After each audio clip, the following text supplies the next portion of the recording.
Welcome, my friends. I'll be your host to this town north of nowhere, forgotten by most. I know it looks normal and frightfully plain, but I warn, if you think that, you should think again. By all means feel free, see the sights if you're keen, but I pray you beware. It's not what it seems. This place harbours secrets of terrible shame. Welcome, my friends. This is Whipporwill Lane. Our story unfolds here at house number 4, where young Billy's parents have laid down the law. He'd tortured their cat, a small thing they called Winnie, with a blowpipe his uncle brought back from New Guinea. His parents were worried. They wished him well-rounded, so on Halloween night young Billy was grounded. His parents had gone off to paint the town red, so Grandpa came over to watch him instead. Grandpa could see that young Billy was sad. He longed to go out. It was making him mad. The old man decided to read him a story. Nothing too scary and nothing too gory. He'd soon lift his spirits with Halloween tales of monsters and goblins and banshees that wail. But Billy was cheeky and liked to protest. Your stories are childish and boring at best. I hate all your tales. Didn't ask you to come. Your stories of vampires and werewolves are dumb. Grandpa just sighed and sat back in his chair. He lit up his pipe and smoke filled the air. Very well then, young Billy. I do understand. At the grand age of 8, you are almost a man. My stories are silly. They're too tame for you.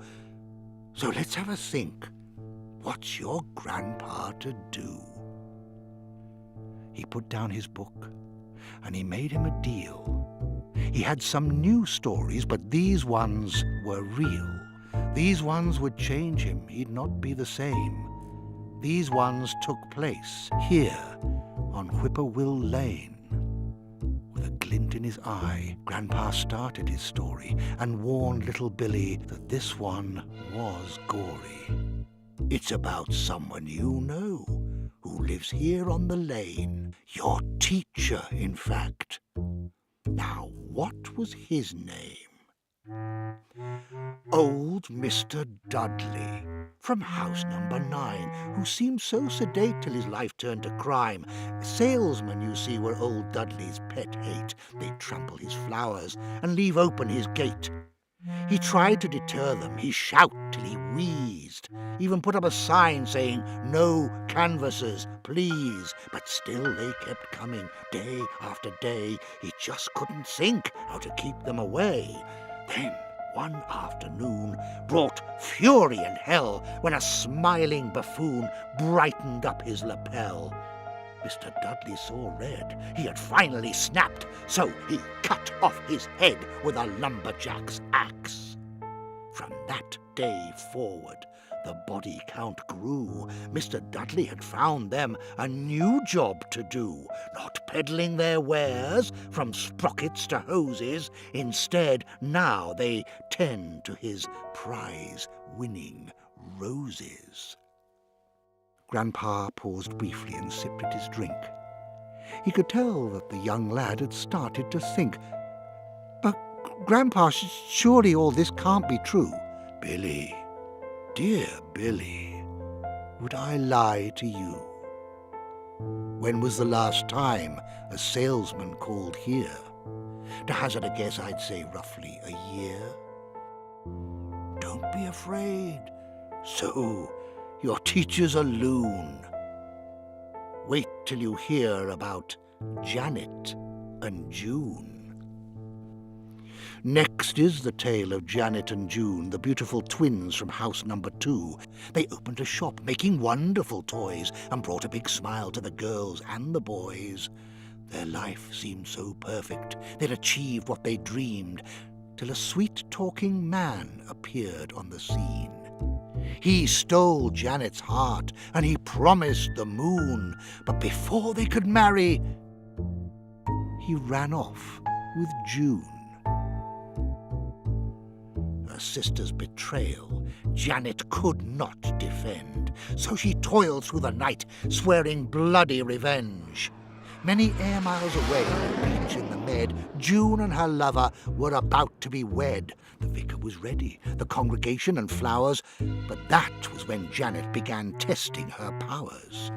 She knew that the sentence did not fit the crime. But who gives a damn? He's a treacherous swine. A pin through the belly, the groin, up the nose, the last pin she kept for his heart, I suppose. Contorted and screaming, he puked and he bled, then he fell to the floor. June's lover was dead. But June had no time for hysterical fits, for Janet had June up next on her list. She picked up June's doll and she started to squeeze. June went bright purple and weak at the knees. The well-wishers screamed, the vicar appalled, as June's body exploded and covered them all. Janet's still living in house number 2. Most rarely see her, but smile if you do.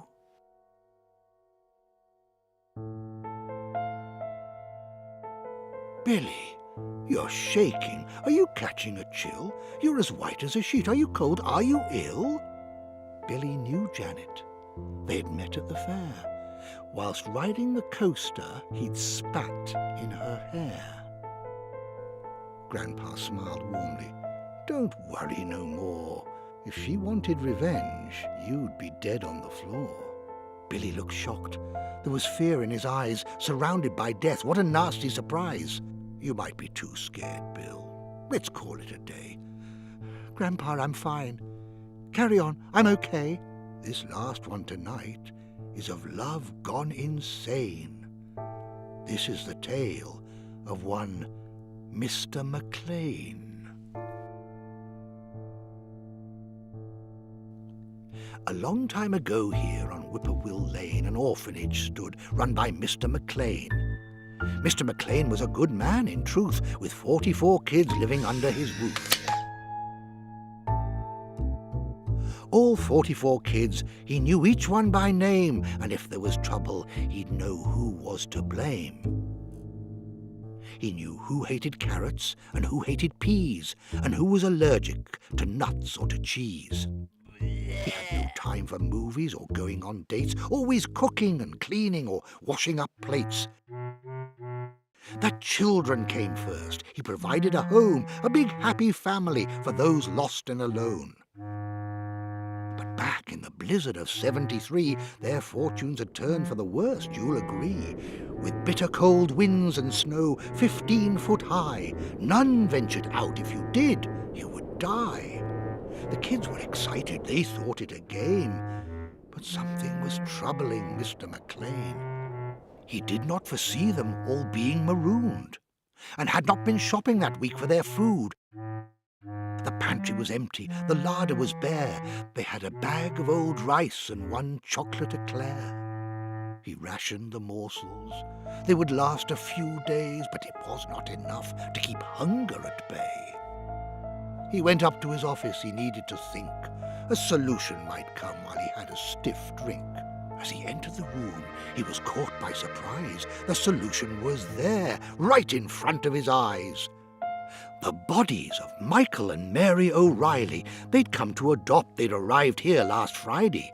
They had filled out the forms. What great parents they'd be. While Mr. McLean promptly poisoned their tea. You see, Mr. McLean was attached to his kids. No one would care for them, not like he did. The parents would come on a prearranged day, and he'd strangle them, slap them, or blow them away. Bodies piled in the attic, in cellar below, and the old garden shed was a sight to behold. He chopped up the O'Reillys, he sliced and he diced. He stir-fried and served them with Thai fragrant rice. He explained to the children, but they could not care less. Of all of his cooking, they thought this was his best. The kids were so hungry, they came back for more and tried not to get DNA on the floor. The children grew up and filled all walks of life, from doctors to lawyers, mechanics, midwives. One night of each year here on Whipporwill Lane, they all visit the home of one Mr. McLean. They have a big dinner, it's tradition, you see, and remember that night back in 73. It's a bit like Thanksgiving, but not quite the same. Today is Jim's birthday, so he gets the brain. Just at that moment, Billy's parents walked in. Dad was still dancing and Mum smelt of gin. Grandpa piped up, "Did you have a good time?" "Dad, it was lovely. We danced and we dined. It was very romantic. Such a wonderful night." "Billy looks pale. Darling, are you all right?" "Oh, yes, dear. He's fine. Just bored him to death with those stories of mine. Well, it's getting quite late, so I'll be on my way." "Grandpa, don't go. Please, I want you to stay." While Mum went to change and Dad danced to the loo, Grandpa collected his hat, coat and shoes. "Be a good boy now, and try to be brave." "Grandpa, I'm scared. My room's dark. I'm afraid." "Don't worry, Billy. I'll come visit soon. I'm sure you'll be perfectly safe in your room." "But what of old Dudley, Mad Janet, McLean? They might be out roaming at night in the lane." "Don't panic, lad. They're the least of your woes. There's more to this place than you might have supposed. Next time you'll learn of another's cruel fate, like the flesh-eating wolf-man at house number 8. Young Billy laughed. "Grandpa's old now, I guess. He's getting mixed up. Grandpa, that's your address." The old man, he sneered, and his eyes glowed bright green. "Good night, then, young Billy. Off to bed now. Sweet dreams." Alas, our time's up. We must now leave the lane. I hope you're still healthy. I trust you're still sane. There are those who may like it and come back for more, or make some excuse and politely withdraw. Whatever the case, I bid you farewell. Return to your homes, or wherever you dwell. Keep an eye on your neighbours. Keep an eye on your friends. One must beware of the depths some descend. I'm off now to dine with my old friend McLean. Till next time we meet here on Whipporwill Lane.